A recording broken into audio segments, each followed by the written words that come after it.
Buenas tardes. Buenas tardes. Queremos invitar a nuestras panelistas que vayan integrándose. Y de manera especial también queremos invitar al doctor Ospina, que ha accedido a unirse a nuestro panel.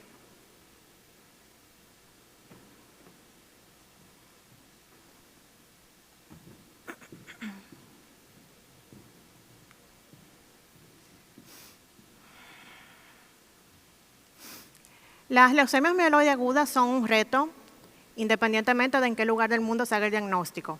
Pero cuando estos diagnósticos surgen en países como el nuestro, realmente como que el reto adquiere otro nivel.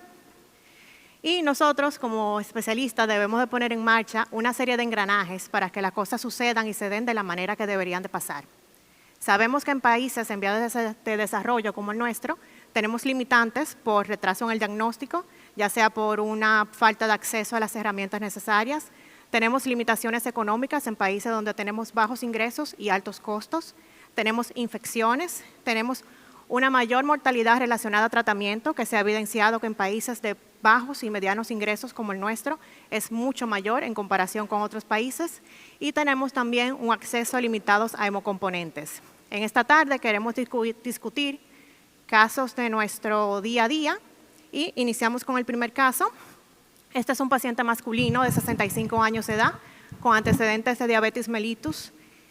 Inicia su cuadro clínico en agosto del año 2021 con un dolor abdominal de inicio súbito, de predominio en hipocondrio y flanco izquierdo, un dolor que provoca la pérdida del conocimiento del paciente, inclusive de tan alta intensidad.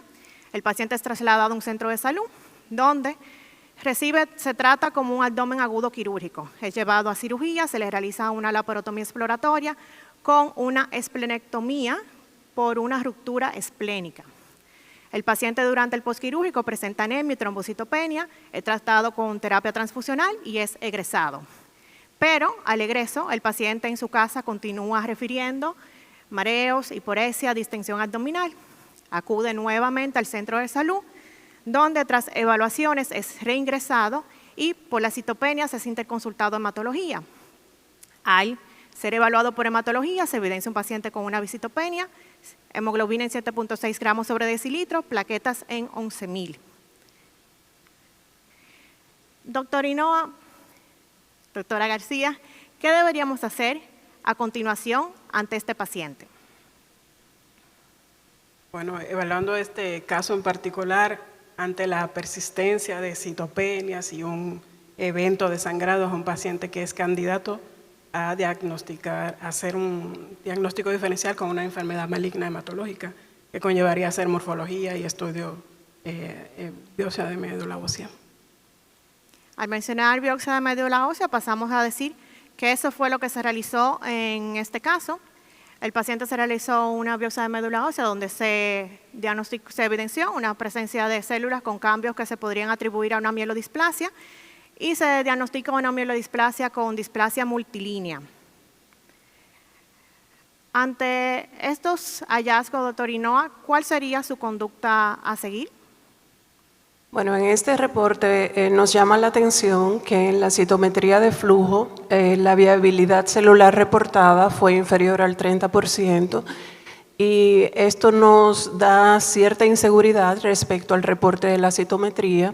Sin embargo, contamos con la biopsia de hueso en la que podemos observar que nos da como diagnóstico el síndrome mielodisplásico con displasia multilinaje. Sin embargo, si tomamos en consideración el cuadro clínico con el que se presentó el paciente, no es tan usual que veamos un paciente con esta entidad, con una esplenomegalia en una magnitud como para llegar con una ruptura esplénica, aunque vemos que nos reportan dentro del diferencial una leucemia mielomonocítica crónica. Sin embargo, en los parámetros de laboratorio no vimos datos que fueran tan a favor de eso. Entonces, quizá debamos revalorar la posibilidad de repetir los estudios de médula ósea. Este paciente fue trasladado a un instituto oncológico. Se pensó que con la clínica y los datos arrojados por el paciente se beneficiaba de seguir su seguimiento en un instituto oncológico, se trasladó y por las mismas consideraciones que mencionaba la doctora Ainhoa, se decide repetir el aspirado biopsia de médula ósea, reportándose con este segundo aspirado una población de blastos de un 70% y atribuyéndose el diagnóstico de una leucemia mieloide aguda en ese momento. Doctor Ospina, en su experiencia, estos cambios tan marcados entre una biopsia que se realiza en octubre y otra biopsia que se realiza 2 meses después, ¿ha tenido casos con cambios tan drásticos entre un reporte y otro en su experiencia? Sí, y realmente bueno, cuando uno miraba el caso en un principio, podría, por ejemplo, haber sido, porque tenía sobrecarga de hierro bien importante, ¿no? Tenía 67% de saturación de transferrina. Y son hallazgos que muchas veces nosotros obviamos o pues no se le da la importancia. La ferritina pues es un marcador, un marcador inflamatorio, pero la saturación de transferrina no. Y este paciente fácilmente podría haber sido en algún determinado momento una leucemia mielomonocítica crónica, síndrome mielodisplásico mieloproliferativo o incluso una anemia con sideroblastos en anillo. Y por eso explicaría pues la sobrecarga de hierro, la esplenomegalia. La cuestión es que muchas veces cometemos el error de clasificar a estos pacientes como bajo riesgo.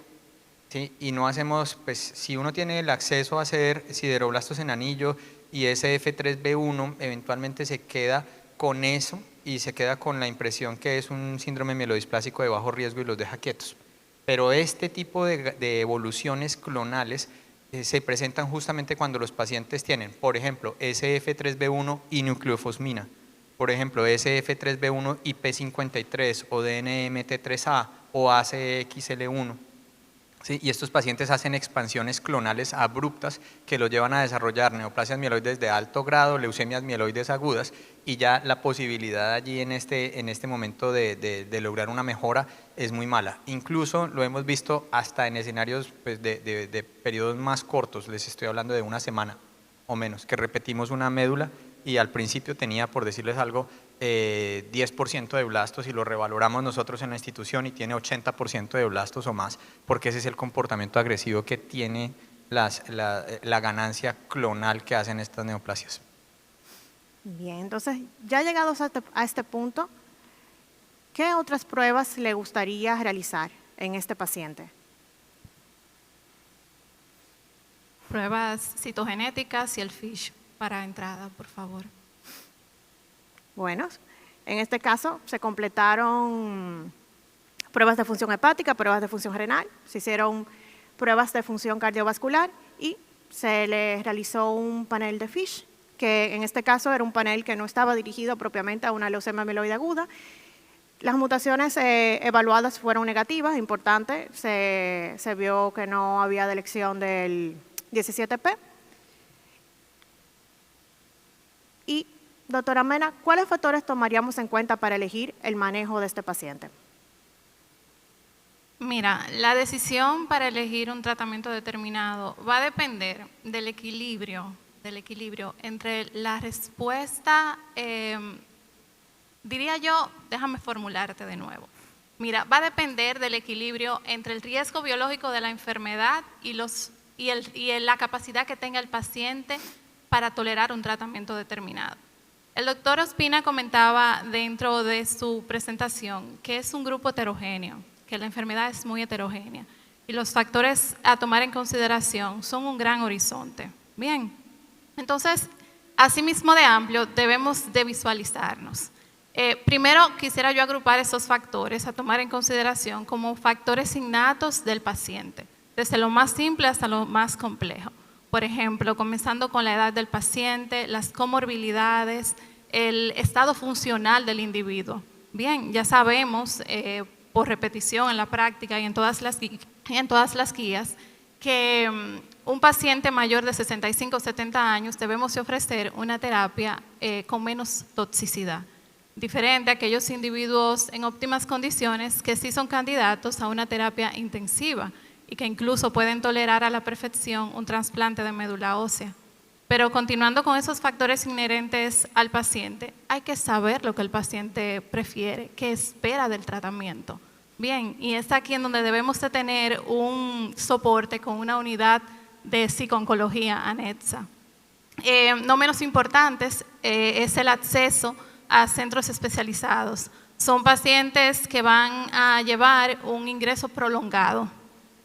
Son pacientes que van a ser politransfundidos, que se necesita además una unidad de hemato-oncología y que se necesita, en el mejor de los casos, una unidad de inmunosuprimidos.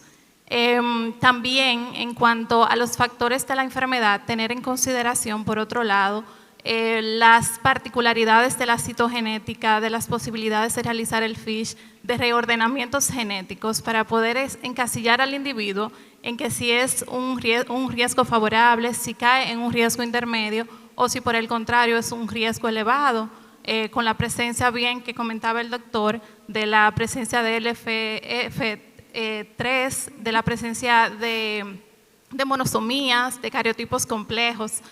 No está de más, y es lo que usualmente hacemos también, verificar la cantidad leucocitaria de estos individuos y así verificamos el riesgo de que este individuo presente leucostasis, síndrome de lisis tumoral, para tomar en consideración las medidas del lugar, que el equipo de enfermería esté lo suficientemente capacitado y si el paciente viene de otras malignidades, ya sean oncológicas o otras hemopatías primarias, si la leucemia mieloide aguda, por ejemplo, viene de una mielodisplasia. Factores relacionados hasta la conducta médica, yo saber como médico qué voy a ofrecer al paciente, si es una terapia curativa, si es una terapia paliativa y si tengo medicación paliativa. En otro tenor, y súper importante en nuestro medio, ver los factores que ofrece el Estado, centros capacitados, pruebas especiales a realizar, cobertura con ARS y repito, que son pacientes que llevan ingresos prolongados y muchas veces hay corte de la ARS, se quedan sin cobertura y el paciente pasa a un programa de alto costo, que se rompa la burocracia, que se entre que haya cada vez más equidad con estos individuos y que, por ejemplo, tengan acceso a terapias novedosas. Esos son tanto de los factores que deberíamos de tomar en consideración por la misma heterogeneidad y por el mismo impacto clínico que tienen estos pacientes. Son pacientes indiscutibles, bastante complejos. Es una patología con gran alto de mortalidad y que cada vez es más frecuente la estadística en nuestro país. Creo que la doctora Mena ha abarcado una amplia gama de factores que realmente la edad, o sea, es algo que es como un punto álgico en estos pacientes, porque sabemos que pacientes con edad avanzada, que es la edad más común en la que se suele diagnosticar este tipo de enfermedad, son pacientes que tienen un menor porcentaje de citogenética favorable, un mayor porcentaje de citogenética desfavorable, una mayor incidencia de resistencia multidroga y de mayor incidencia de enfermedad resistente a tratamiento, así como menores tasas de respuesta completa, remisiones menores y una sobrevida global más corta. Entonces, este paciente, luego de evaluaciones, de evaluar su estado funcional y demás, se decidió inducir con un 7+3. Se le realizó, realmente recibió con muy buena tolerancia, se le realizó un aspirado biopsia de médula ósea control que reportó una persistencia de blastos de un 30%. Ya llegados a este punto, el paciente se negó a continuar recibiendo quimioterapia agresiva, o sea, a una reinducción. Sí accedió a recibir azacitidina, recibió solamente un ciclo, abandonó seguimiento. Luego, 4 meses posteriores de haber recibido por última vez tratamiento, el paciente se reingresó con una infección de vías urinarias y una neumonía, recibió antibioterapia, recibió terapia transfusional, se optimizó, se egresó y abandonó su seguimiento en la institución. El paciente, desde el momento del diagnóstico hasta este punto, transcurrieron 11 meses. De haber tenido la oportunidad de ofrecer algún otro manejo, ¿hubieran tratado diferente a este paciente?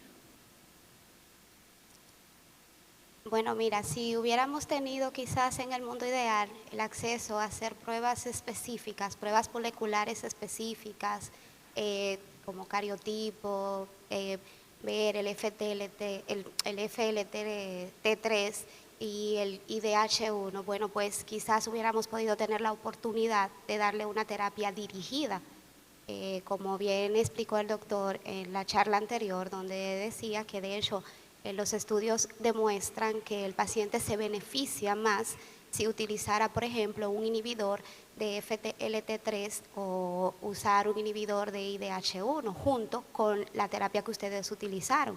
Sin embargo, nosotros ni tenemos el acceso para hacer este tipo de pruebas como el cariotipo o estas pruebas especiales, tanto por el costo y, ¿verdad?, el acceso en nuestro país, y tampoco tenemos acceso a estas terapias dirigidas. Así que con nuestros recursos lo que yo hubiera hecho es exactamente eso.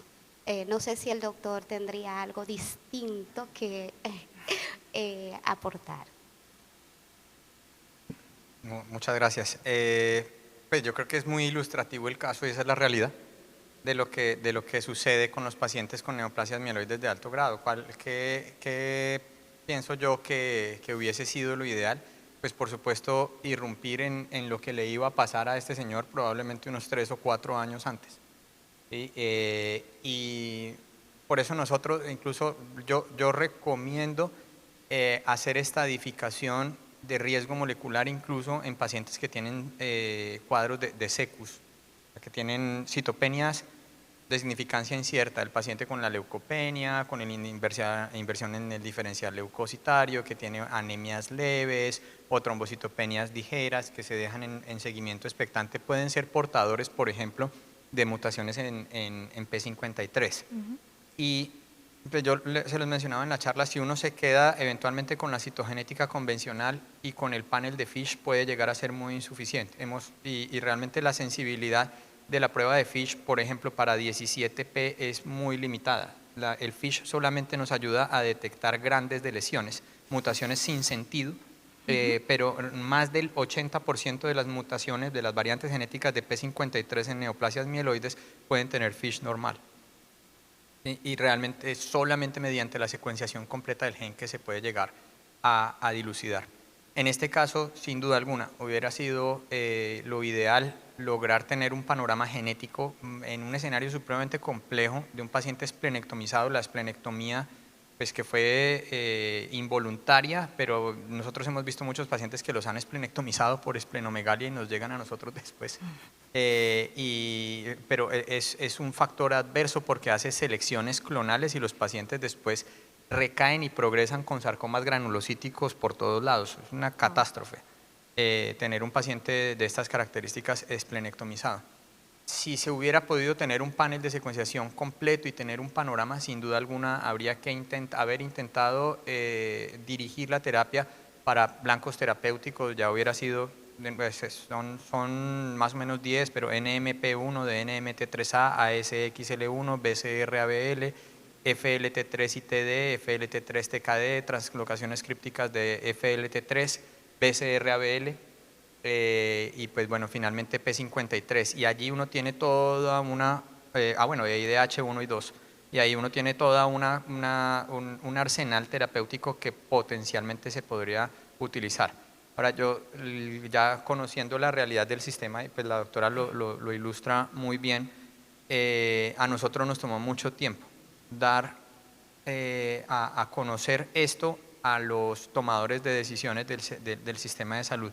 Y finalmente fue con base en la publicación de nuestros resultados penosos, por ejemplo, de 7+3, que esta es la realidad, los pacientes todos se mueren, nuestra población toda era prácticamente refractaria primaria 7+3 y todos se morían antes de un año. Mostrar esos datos, consolidar un registro nacional nos permitió a nosotros que los tomadores de decisiones tuvieran la conciencia que es mucho más económico, por ejemplo, tener una prueba de NGS, que en este momento nosotros la hacemos. Ese panel que les mostré cuesta $800. Sí, es mucho más económico tener un panel de secuenciación de siguiente generación que tener vidas humanas que se pierden cuando no se logra intervenir con una terapia dirigida. ¿Algo que agregar? Sí. No, decir que, por ejemplo, se escucha poco, $800, pero, por ejemplo, nuestros pacientes, el aspirado biopsia de médula ósea cuesta $300 y la gran población no lo tiene y no lo cubren las ARS ni ninguna aseguradora. Realmente eso es una limitante a vencer. Básicamente, si nosotros quizás pudiéramos hablar de que la mortalidad de la leucemia mieloide aguda en República Dominicana es, bueno, sumamente alta, puesto que nosotros tenemos acceso al 7.3, pero una gran parte de los pacientes no tiene una respuesta adecuada. Quizás en ese escenario de tener una terapia dirigida, bueno, o poder por lo menos tener el acceso a que tengamos las pruebas, pero básicamente no la tenemos. A mí me impresionó incluso que el paciente hubiera sobrevivido al 7+3, pero... Y realmente, o sea, por la edad y demás, o sea, se corrió un riesgo, fue un riesgo, pero el paciente tuvo una tolerancia, o sea, realmente que impresionó con relación a otros pacientes más jóvenes, aunque no se logró la respuesta esperada. Y ciertamente estamos viviendo una nueva era, lo que necesitamos es que nuestro sistema de salud se monte en esa nueva era que estamos viviendo. Entonces vamos a presentar un segundo caso. Un masculino de 64 años de edad, una edad muy similar, hipertenso. Este paciente inicia evaluaciones clínicas por presentar palidez en piel y mucosa, petequias y equimosis en miembros superiores e inferiores. Se realizan analíticas con una visitopenia, hemoglobina en 8.9 gramos sobre decilitro, conteo de glóbulos blancos en 2.38. Presentamos las demás variables. Este paciente por igual se realiza un aspirado biopsia de médula ósea, donde se reporta una población de blastos de un 20% para un diagnóstico de leucemia mieloide aguda. Esta es la biopsia. Disculpen que la imagen se ve un poquito distorsionada. A este paciente se le realizaron pruebas de FISH para inversión del 16 y translocación 821, que suelen estar relacionadas a buen pronóstico en leucemia mieloide aguda. Ambas estaban negativas. Y en este caso, el paciente se optimiza con terapia transfusional.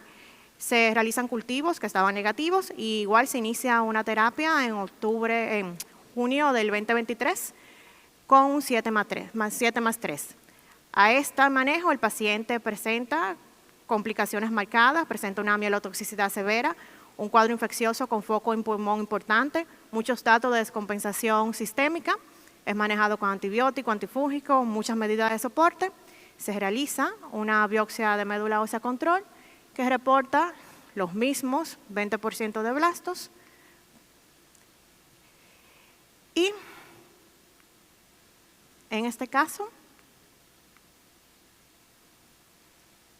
misma pregunta, diferente paciente, ¿cuáles opciones terapéuticas valorarían algo diferente a lo que ya se habló o mantuviéramos igual con este paciente? Básicamente es la misma respuesta, o sea, de poder tener acceso a poder hacerle las pruebas moleculares específicas, el cariotipo y lo que hemos mencionado para poder dar una terapia dirigida. Nosotros, bueno, tenemos acceso, sí, a los que están dirigidos contra el BCL2, por ejemplo, como el venetoclax. Entonces, en ese caso, utilizar venetoclax en combinación con azacitidina sería la opción que tenemos disponible para ese paciente. Sí, y realmente pues yo lo hubiera considerado también en este caso, es la primera opción. Pero hay un dato de estos pacientes con core binding factor que nos pasó a nosotros. Uno, cuando se revisa la literatura, uno encuentra que los pacientes con inversión del 16 u 821, que hacen parte de este grupo de pacientes de buen pronóstico, les va supremamente bien con la quimioterapia convencional y todos entran en respuesta, teóricamente. Incluso hasta tal punto que en la mayoría de las recomendaciones ustedes pueden encontrar que estos pacientes no deberían ir a trasplante. ¿Qué encontramos nosotros? Que nuestros pacientes con core binding factor les iba súper mal, les iba muy mal, así tal cual. Los tratábamos con quimioterapia convencional y quedaban con enfermedad residual medible, que eso es prácticamente equivalente a tener una enfermedad primorrefractaria. Y tener enfermedad residual medible en neoplasias mieloides realmente pues es muy malo, y si incluso se detecta por técnicas entre comillas no tan profundas como la citometría de flujo, pues estamos ante un escenario totalmente adverso. ¿Y a qué se debía? Porque nosotros empezamos a guardar muestras de nuestros pacientes con core binding factor. ¿A qué se debía que les iba mal? A que tenían otras cosas. Entonces, cuando uno mira si ve, los pacientes con core binding factor van muy bien, salvo aquellos pacientes que tienen también NMP1, o aquellos pacientes que tienen P53, o aquellos pacientes que tienen DNMT3A. Entonces, también es supremamente importante tener ese panorama. Ahora, si uno llegara a tener un paciente con un core binding factor puro, sin absolutamente nada más, de pronto, ¿qué otra cosa se podría llegar a adicionar en ese escenario? El gemtuzumab o sogamicin, que no sé si esté disponible, creo que no. Pero realmente el Mylotarg, el gemtuzumab o sogamicin, que entró de nuevo en comercialización desde el 2017, va muy bien para los pacientes con core binding factor.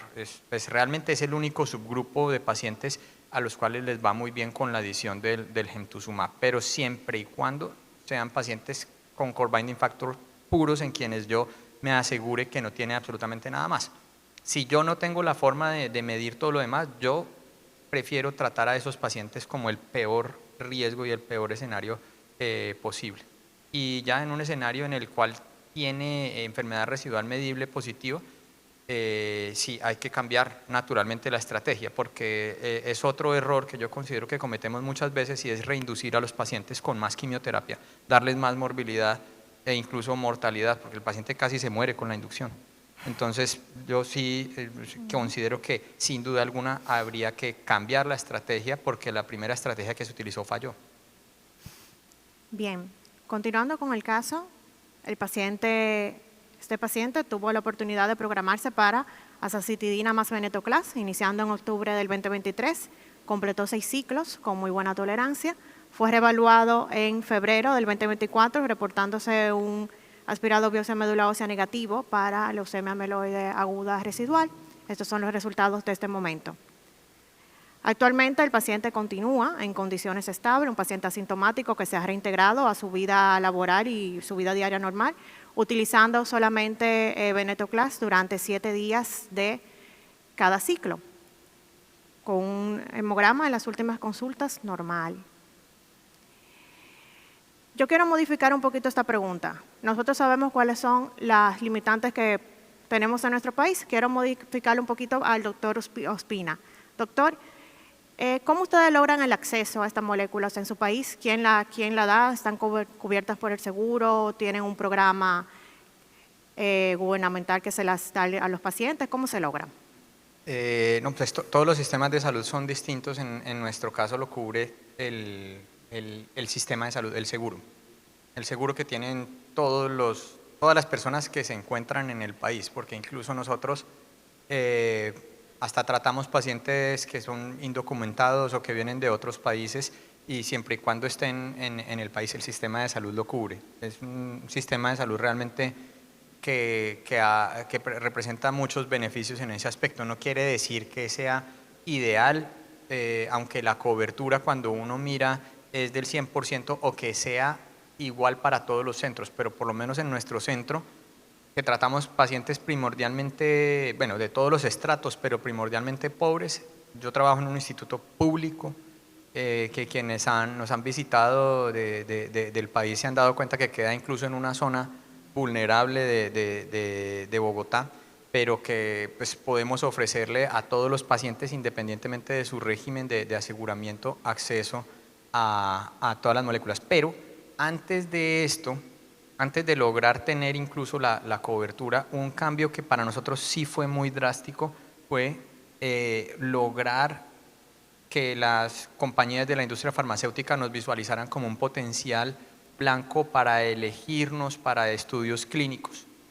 Y sé que aquí hay representantes de las compañías, pues qué bueno sería, ojalá que ustedes tuvieran eso, porque sin duda alguna la mejor alternativa para cualquier paciente, me atrevería a decir con cualquier neoplasia hematolinfoide de cualquier linaje, es ingresar a un estudio clínico, independientemente de la naturaleza de su enfermedad.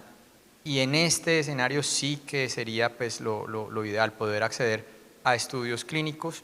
Y pues, mi recomendación en ese caso sí sería lo que les estamos discutiendo, reunir la evidencia, ponerse de acuerdo en el país y hacer un registro de lo que está sucediendo para que ustedes tengan una herramienta para mostrarle a los tomadores de decisiones acerca de la realidad de lo que sucede con los pacientes con neoplasias mieloides. Porque, y lo voy a decir de una forma que puede sonar fuerte, pero estamos en 1970. Nos quedamos allí y realmente esto no puede suceder cuando en muchas latitudes del mundo pues estamos hablando de terapias que pueden sonar hasta estrambóticas como CAR-NK o CAR de animales, de llamas. Incluso tenemos ahorita un estudio de CAR de llamas. Y que pues, sigamos utilizando 7+3 como la única alternativa de tratamiento para los pacientes con neoplasias mieloides de alto grado, a mí me parece pues, es que hay que intervenir y hay que hacer algo. Y lo primero es ponerse de acuerdo. Claro, y muy importante, o sea, el tema de tocar, o sea, necesitamos tener la evidencia, necesitamos tener las estadísticas para lograr que nuestro sistema de salud cambie. Ya para concluir, quiero dejarle la conclusión a los panelistas, que me gustaría que alguna de las doctoras que ha tenido la experiencia aquí en nuestro país de tratar pacientes con leucemia mieloide aguda con venetoclax, quisiera conocer cómo ha sido su experiencia. Mira, nosotros en República Dominicana, desde el 2023 hasta la fecha, hemos tenido la experiencia de utilizar venetoclax y azacitidina, o venetoclax, tanto para leucemia mieloide aguda como también para leucemia linfocítica crónica. En diferentes instituciones del país, en el 2023, 7 pacientes recibieron tratamiento mediante el programa Elitricman. En el 2024, 9 pacientes y en el 2025 actualmente 12 pacientes, en total 28 pacientes. En la institución para la cual yo laboro hemos tenido experiencia tanto para la LLC como para la leucemia mieloide aguda. Bueno, uno de los casos, el último caso que presentaste es un paciente que ha sido tratado en nuestra institución. Realmente el paciente, como tú bien describiste, fue un paciente que tuvo muchos efectos adversos con el tratamiento convencional del 7+3.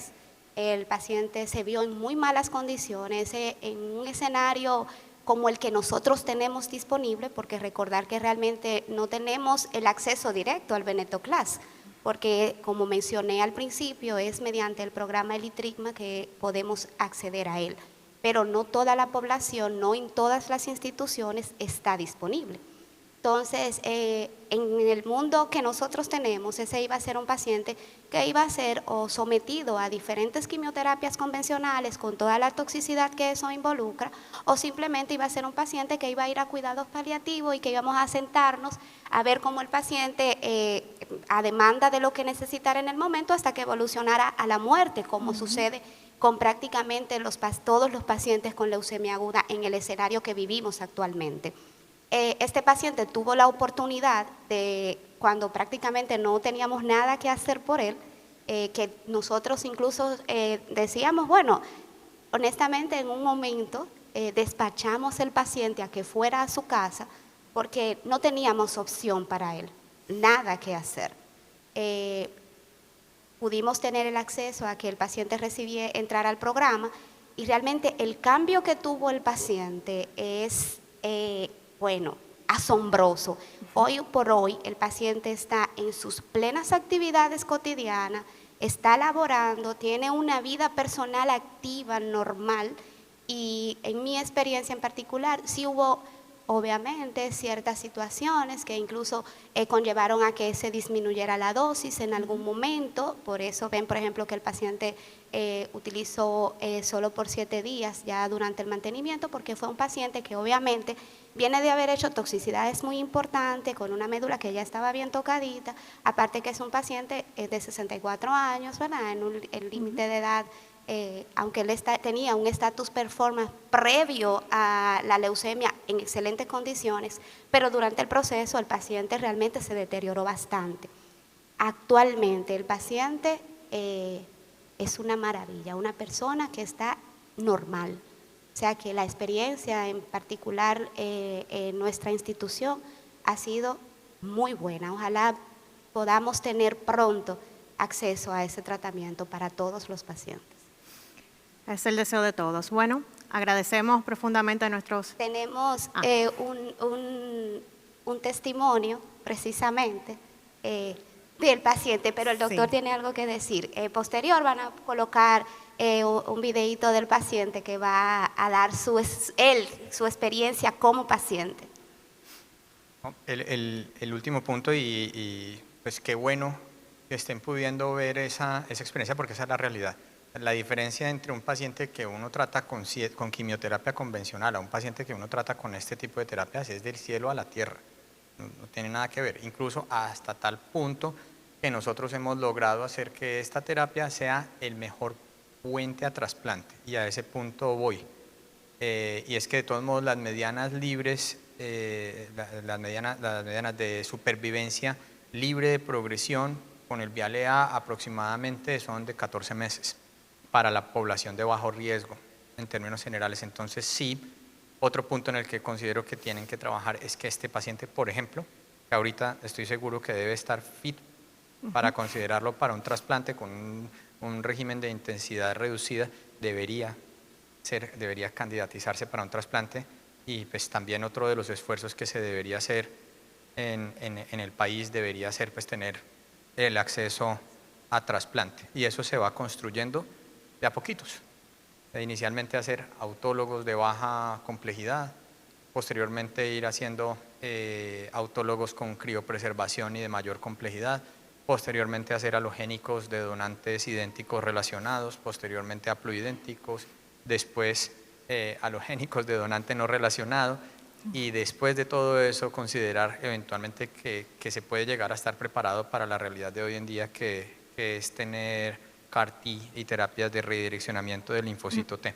Sin embargo, pues me he encontrado con cosas como bien incongruentes como tener acceso a biespecíficos, pero no tener autólogo, ¿no? Entonces yo sí creo que es algo que hay que trabajar. Tenemos nuestra incongruencia, pero se va a lograr. Estamos trabajando en ello. Bueno, pues para Hola, finalizar. soy José Castillo. Fui diagnosticado en el 2023 con leucemia mieloide. Bueno, pues fue un calvario eso. Duré interno 3 meses y medio. Fui transfundido 21 veces. Mi médula estuvo en cero, totalmente en cero. Bueno, tenía poca esperanza de vida. Me dieron de alta y fui a mi casa a tomar un poquito de fresco. Ya ustedes saben lo que es tomar fresco. Y luego allá, después de los 3 meses, vine y me hicieron análisis. ¿Qué sucede? Que comenzaron a mejorar mi analítica, comenzaron a mejorar. Pero con la gracia de Dios, apareció un medicamento que es Venetoclax. Un medicamento maravilloso que con ese medicamento, pues miren cómo yo estoy. Me he recuperado gracias a ese medicamento con muy poco efecto secundario con Venetoclax. Y yo les invito a esos pacientes con leucemia mieloide que la enfrenten, que hay una esperanza de vida. Mire cómo yo estoy ahora mismo trabajando y produciendo con ese medicamento Venetoclax. Y espero que las autoridades dominicanas, pues ese medicamento llegue a los más necesitados, porque ha sido una maravilla y gracias a los médicos, a mi doctora Marlene Álvarez, que me ha dado seguimiento. Hoy sigo con esperanza y quiero que sepas que tú también puedes, un día a la vez, con fe y con fuerza.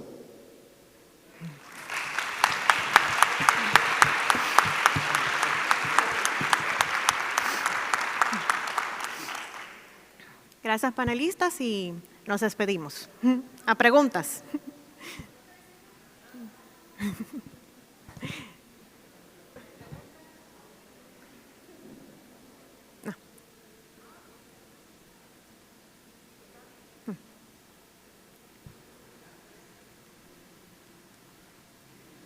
Buenas, yo tuve la experiencia de ir al hospital del doctor y de verdad que nosotros, aparte del reto que tenemos de ese medicamento actual, de poder incluirlo de una manera que fluya, tenemos más retos, porque necesitamos otras terapias. Si queremos hacer todos los marcadores, necesitamos tener todo lo disponible para poder hacer una medicina con congruencia. Porque, ok, tengo un marcador, no tengo el medicamento, ¿qué hago? Entonces necesitamos trabajar fuertemente. Y se puede, podemos buscar la manera, incluso tener un centro de referencia para esos pacientes que lleguen ahí y se manden de la vía privada o diferentes áreas y que sea en ese lugar que se logre todo. Pero de verdad es un trayecto difícil. Claro.